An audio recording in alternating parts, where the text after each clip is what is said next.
Hello friends, आपका एक बार फिर से स्वागत है आपके अपने चैनल पर। देखते हैं फ्रेंड्स आज का हमारा टॉपिक क्या है।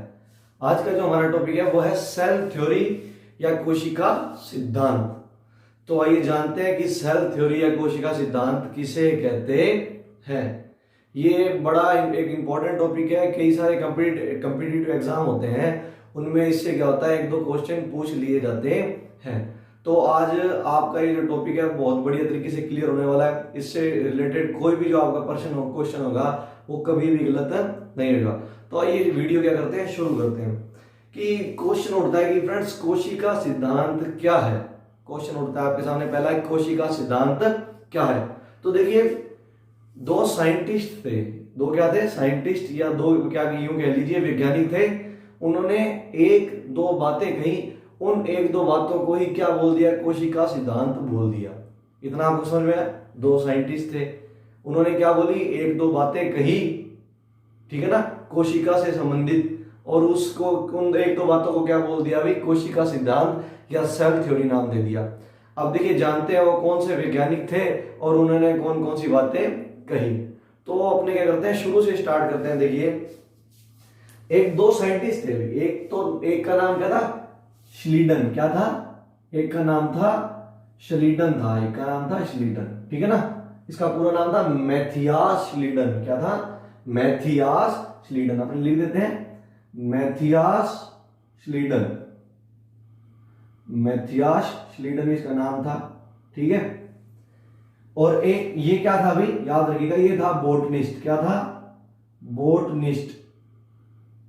अब बोटनिस्ट क्या होते हैं भाई, ऐसे साइंटिस्ट जो प्लांट वगैरह पे रिसर्च करते हैं उनको क्या बोलते हैं, बोटनिस्ट बोलते हैं। क्या बोलते हैं उनको, बोटनिस्ट बोलते हैं। अब देखिए, मैथियास श्लीडन था भाई, ये क्या था, बोटनिस्ट, ठीक है ना। तो इसने क्या किया भाई, ये जो मैथियास श्लीडन नाम का वैज्ञानिक था, ये बोटनिस्ट था, तो ये क्या करेगा भाई, प्लांट वगैरह पर रिसर्च करेगा। इस पर रिसर्च करेगा, प्लांट वगैरह पर क्या करेगा, रिसर्च। तो इसने भी प्लांट पर रिसर्च की, पादपों पर इसने क्या की, रिसर्च की, या पादपों पर इसने क्या की भाई, खोज की। इसने जितने भी पादपों पर खोज की, इसने एक बात नोट करी भाई, ये कहता कि जितने भी प्लांट होते हैं, इसने क्या बात नोट की, इसने कहा जितने भी प्लांट होते हैं वो सारे के सारे कोशिका व कोशिका के उत्पादों के बने होते हैं। अब इसको समझते हैं भाई। देखिए, इसने क्या बोला भाई, जितने भी क्या होते हैं प्लांट, जितने भी प्लांट होते हैं, जितने भी क्या होते हैं प्लांट, सेल और सेल के प्रोडक्ट, सेल या सेल के प्रोडक्ट से बने होते हैं। किससे मिलकर बने होते हैं, प्रोडक्ट से मिलकर के बने होते हैं, ठीक है ना, के बने होते हैं। मतलब कि जितने भी पादप होंगे या तो कोशिका से बने होंगे या फिर कोशिका के उत्पादों। कोशिका के उत्पादों का मतलब कि ऐसे उत्पाद जो कोशिका से मिलकर बने। कोशिका से मिलकर कौन कौन से उत्पाद बनते हैं, जैसे कोशिकाओं से मिलकर उत्तक बनते हैं, उत्तक से और क्या बनते हैं, अंग बनते हैं, और क्या बनते हैं, तंत्र बनते हैं ना। तो इसने ये बात बोली कि जितने भी पादप होंगे वो सारे कोशिका या कोशिका के उत्पादों से मिलकर बने होंगे। तो ये एक बात आपको याद रखनी है। एक साइंटिस्ट था, पहला साइंटिस्ट तो कौन था, श्लीडन था, मैथियास श्लीडन। बोटनिस्ट था, तो प्लांट पर रिसर्च करेगा, इसने प्लांट पर रिसर्च की, तो ये बात इसने क्या की, ऑब्जर्व की। ऐसे एक साइंटिस्ट और था भी, ऐसी क्या था, एक साइंटिस्ट और, उसका नाम था भाई थियोडोर शेवान। कौन था, थियोडोर शेवान, थियोडोर शेवान। अब देखिए, ये क्या था, ये था जूलॉजिस्ट। क्या था ये, जूलॉजिस्ट, ये था जूलॉजिस्ट। अब जूलॉजिस्ट है तो ये क्या है, जूलॉजिस्ट क्या होते हैं भाई, ऐसे वैज्ञानिक जो क्या करते हैं, जंतु वगैरह होते हैं, जो एनिमल वगैरह होते हैं उन पर रिसर्च करते हैं। तो इसने किस पर रिसर्च की, एनिमल्स पर रिसर्च की या जंतुओं पर रिसर्च की। इसने क्या पाया भाई, इसने भी यही बात देखी। क्या देखा इसने, इसने नोट किया, इसने जितने भी एनिमल या जंतुओं पर रिसर्च की, इसने देखा जितने भी जंतु हैं वो सारे के सारे क्या कोशिका से मिलकर बने हैं या कोशिका के उत्पादों से मिलकर बने हैं। इतनी बात क्लियर हुई। इसने क्या देखा, श्लीडन ने, इसने देखा प्लांट जितने भी होते हैं कोशिका या कोशिका के प्रोडक्ट से बने हैं। शैवान ने क्या देखा, जितने भी एनिमल होते हैं वो कोशिका या कोशिका के प्रोडक्ट से मिलकर बने होते हैं। तो लिख देते हैं ये बात, सीधा ही लिख देता हूं मैं, जो क्या होते हैं, जितने भी एनिमल होते हैं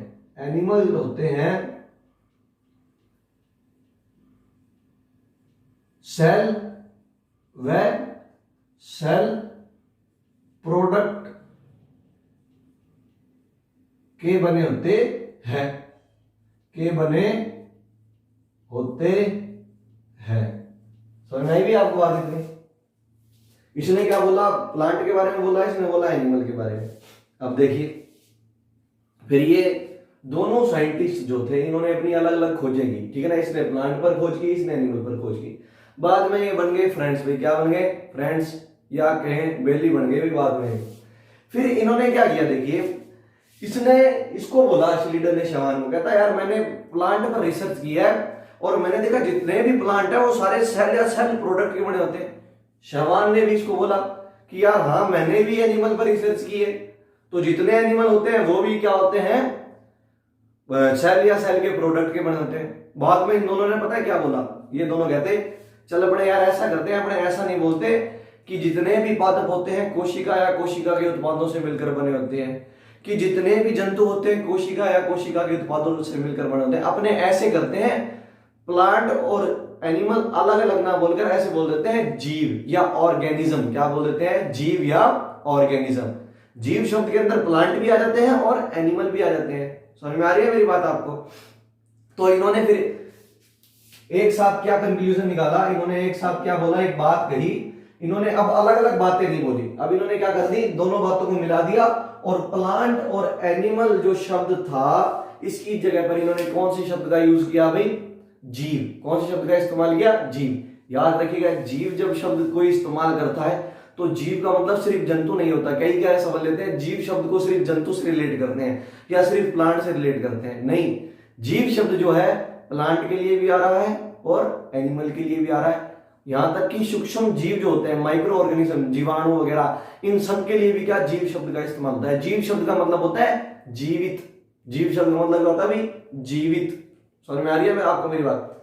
तो अब देखिए कि इन्होंने क्या बोला भी, प्लांट और एनिमल अलग अलग ना बोलकर इन्होंने क्या बोल दिया कि जितने भी ऑर्गेनिज्म होते हैं या जितने भी क्या होते हैं जीव होते हैं वो किससे मिलकर बने होते हैं, कोशिका या कोशिका के सिद्धांतों से। तो लिख देते हैं कि जितने भी जीव होते हैं कोशिका या इसके उत्पादों से मिलकर बने होते हैं, इसके उत्पादों से मिलकर बने होते हैं। तो ये इन दोनों ने क्या कर दी भाई, एक सामूहिक बात बोल दी। इन दोनों ने क्या कर लिया, कंक्लूजन निकाल लिया कि जितने भी जीव होंगे सेल या सेल के प्रोडक्ट या उत्पादों के मिलकर बने होंगे। तो सर इन्होंने जो ये बात बोली ना कि जितने भी जीव कोई होते हैं वो कोशिका या कोशिका के उत्पादों से मिलकर बनते होते हैं, सर इसी बात को क्या कहते हैं, सेल थ्योरी के नाम से जाना जाता है। किसके नाम से जाना जाता है, सेल थ्योरी के नाम से जाना जाता है या कोशिका सिद्धांत के नाम से जाना जाता है। आसान है ना भाई, कोई दिक्कत किसी को। तो देखिए दोबारा देखते हैं। श्लीडन था, बोटनिस्ट था, इसने क्या बोला, प्लांट जितने भी होंगे कोशिका या कोशिका के उत्पादों से मिलकर बने होंगे। थियोडोर शैवान था, उसने बोला जितने भी एनिमल होंगे कोशिका या कोशिका के उत्पादों से मिलकर बने होंगे। सर अब देखिए इन दोनों ने बाद में कंक्लूजन निकाल दिया एक साथ। इन दोनों ने एक दूसरे को अपनी बात बताई होगी भाई, फेसबुक वगैरह पर चैटिंग कर रहे हैं, इन्होंने बता दिया है कि हाँ सर क्या भाई यार मैंने ऐसा कुछ देखा था, मैंने प्लांट में ऐसा कुछ देखा है, मैंने एनिमल में ऐसा कुछ देखा है। फिर इन दोनों ने क्या निकाल दिया भाई, सामूहिक कंक्लूजन निकाल दिया या क्या बोल दिया, एक सामूहिक निष्कर्ष निकाला। और वो निष्कर्ष ये था, और इसी चीज को सर हम क्या कहते हैं, कोशिका सिद्धांत। तो आपसे कोशिका सिद्धांत से क्वेश्चन पूछ सकता है कि कोशिका सिद्धांत किसने दिया, श्लीडन शैवान ने दिया भाई है ना। इन दोनों ने क्या बात बोली कि कोशिका सिद्धांत का कथन क्या है वो बताइए भी आप, कि कोशिका सिद्धांत है जितने भी जीव होते हैं और क्या बोलते हैं कोशिका या कोशिका के उत्पादों से मिलकर बने होते हैं। अब सर इन दोनों ने बढ़िया काम किया, सेल थ्योरी के बारे में बताया। अब जब कोई बढ़िया काम करता है भी किसी को तो दिक्कत होती है, किसी को तो दिक्कत होती है। तो एक साइंटिस्ट और था भी, मान लीजिए एक साइंटिस्ट और था, उसको दिक्कत हो गई भी। अब उसने कहा चलो तुम्हारी बात मान ली भी हमने कि सेल जो होती है, जो कोई भी जीव होता है सेल या सेल के प्रोडक्ट से मिलकर बना होता है। अब आप मुझे ये बताइए कि ये सेल जो है ये सेल कैसे बनती है। किसी वैज्ञानिक ने इन दोनों से पूछ लिया भाई कि मुझे ये बताएं कि जो सेल होती है वो कैसे बनती है। फिर भाई ये इस क्वेश्चन का आंसर नहीं दे पाए भाई, ये इस क्वेश्चन का आंसर नहीं दे पाए। तो फिर इनका जो ये मॉडल था वो यहीं पे क्या हो गया, रुक गया। समझ में आ रही है? इनका जो ये सिद्धांत था वो यहीं पे रुक गया। हालांकि बात इनकी सही थी, पर ये इस बात को साबित नहीं कर पाए कि जो क्या होता है सेल होती है उसका जो फॉर्मेशन होता है, उसका निर्माण कैसे होता है। तो अब देखिए फिर एक साइंटिस्ट और आए भाई, फिर एक, अब उसके बीमारी थी भाई तीसरे के, इन दोनों ने सिद्धांत दिया तो एक तीसरे की बीमारी होगी। अब एक चौथा साइंटिस्ट आया, वो कहता इधर आ मैं बताता हूं इधर को कि सेल का फॉर्मेशन या सेल का निर्माण किस तरीके से होता है। उसने बुला लिया भी तीसरे वाले, चौथे वाले ने तीसरे वाले साइंटिस्ट को बुला लिया। वो कहता मैं बताऊंगा तुझे कैसे बनी सेल। उसने कहा भाई, जो चौथा साइंटिस्ट था उसने बोला जितनी भी नई सेल होती हैं, जितनी भी कोशिकाएं होती हैं, वो कोशिकाएं जो होती है पुरानी कोशिकाओं के कोशिका विभाजन से बनती हैं। क्या बात बोली सर उसने, मैं नोट कर देता हूं, यहां लिख देते हैं सर, देखिए यहां लिख देते हैं ऐसे। क्या बात बोली, चौथा क्या था, एक साइंटिस्ट था। चौथा क्या था, एक साइंटिस्ट। उसने क्या बोला कि कोशिकाओं का निर्माण, कोशिकाओं का निर्माण, कोशिकाओं का निर्माण पुरानी कोशिकाओं के विभाजन से होता है, विभाजन से होता है। इसने बता दिया भाई तीसरे वाले को कि जो नई कोशिकाएं होती हैं या जो कोशिकाएं होती हैं वो कैसे बनती है भाई, वो जो पुरानी पहले की कोशिका उपस्थित है या मौजूद है, जब पुरानी वाली कोशिका में विभाजन होता है तो नई कोशिका बनती है। इतनी बात आपको समझ में आई। तो अब देखिए फिर, अच्छा इस साइंटिस्ट का नाम जान लेते हैं भाई।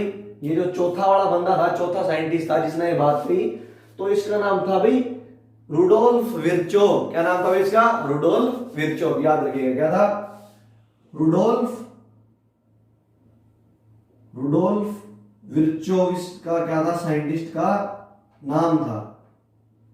समझ में आई आपको बात, ये आप याद रखिए, ठीक है ना। अब देखिए फिर इस साइंटिस्ट ने क्या किया भाई, जो रुडोल्फ विर्चोव था, इसका एक फ्रेंड और था भाई, कौन, नगेली। कौन था, नगेली नाम का एक साइंटिस्ट था। तो रुडोल्फ विर्चोव और नगेली, उन दोनों ने क्या किया, इस कोशिका सिद्धांत को दोबारा से दिया। समझ में आ रही है मेरी बात, दोबारा से देने का मतलब क्या भी, इसको थोड़ा सा इंप्रूव कर दिया, इसको थोड़ा सा क्या कर दिया, इंप्रूव या क्या कर दिया, संशोधित कर दिया। समझ में आई आपको बात।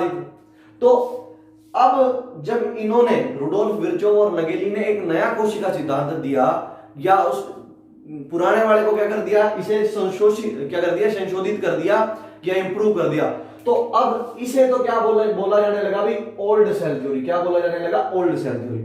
तो आपसे सर क्वेश्चन अगर यूं पूछे कि ओल्ड सेल थ्योरी किसने दी, तो ओल्ड सेल थ्योरी थी सर किसने दी, श्लीडन और शेवान ने। समझ में आ रही है मेरी बात आपको कि ओल्ड सेल थ्योरी किसने दी, श्लीडन और शेवान ने। अगर आपसे पूछे कि नया कोशिका सिद्धांत किसने दिया, तो आप क्या बताओगे कि नया कोशिका सिद्धांत था वो रुडोल्फ विर्चोव और नगेली ने दिया। अब नया कोशिका सिद्धांत था क्या, वो अभी हम देखते हैं, जस्ट अभी हम देखेंगे कि नया कोशिका सिद्धांत क्या था। अगर आपसे सीधा पूछा जाए, नया पुराना कुछ ना पूछा जाए, कि सीधा ही पूछ ले कि कोशिका सिद्धांत किसने दिया, तो सर आपको ऑप्शन देखने पड़ेंगे कि ऑप्शन में नगेली या विर्चोव दे रखा है या श्लीडन या शेवान दे रखा है। समझ में आ रही है आपको बात। अगर दोनों ही दे रखे हैं तो आप किस पे टिक करोगे, पहले अगर कुछ नहीं दे रखा तो आप उसको पुराना वाला मानोगे। क्या मानोगे उसको? पुराना वाला। अगर उसको नया कोशिका सिद्धांत पूछना है तो वो स्पेशली उसके आगे लिखेगा कि नया कोशिका सिद्धांत दिया गया। किसने दिया? समझ में आ रही है मेरी आपको बात?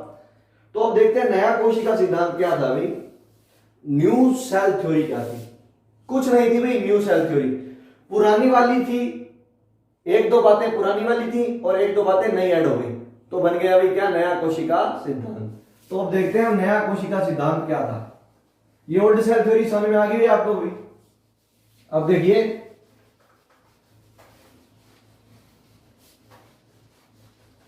अब बात करते हैं मॉडर्न सेल थ्योरी या न्यू सेल थ्योरी के बारे में बात करते हैं। अब आगे भी बात न्यू सेल थ्योरी। क्या आ गई? Modern cell theory.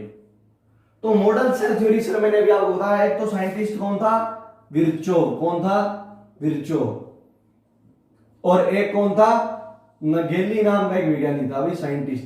इन दोनों ने मॉडर्न सेल थ्योरी दी और मॉडर्न सेल थ्योरी के अंदर इन्होंने कुछ बातें बताई, 4-5 बातें हैं वो अपने को याद रखनी है। क्या देखिए, पहली बात तो इन्होंने वही उठाई भाई जो किसने बोली थी?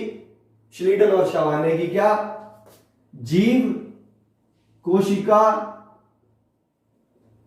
वह इसके उत्पादों से बनते हैं, वह इसके उत्पादों से बनते हैं। एक बात तो इन्होंने पुरानी उठा ली भाई, ठीक सर। दूसरी बात इन्होंने क्या बोली? दूसरी बात इन्होंने ये वाली बोल दी भाई जो विर्चोव ने बताया था ना कि नई कोशिकाएं पुरानी कोशिकाओं से बनती है। तो दूसरी बात ये बोल दी इसने, क्या बोला?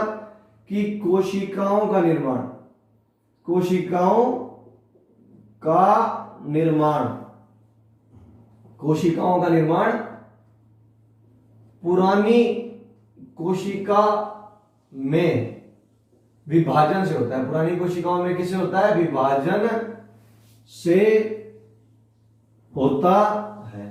दूसरी बात सर ये बोली गई, समझ में आ रहा है आपको बात? कि जो नई कोशिकाएं बनेंगी वो पुरानी कोशिकाओं में विभाजन से बनेंगी सर, ठीक है ना। तीसरा पॉइंट इन्होंने क्या बोला? तीसरी बात इन्होंने बोली कि जो सेल होती है या कोशिका होती है, कोशिका या सेल होती है, वो शरीर की संरचनात्मक व क्रियात्मक इकाई है। अब इसका क्या मतलब है सर? कि कोशिका शरीर की संरचनात्मक और क्रियात्मक इकाई है।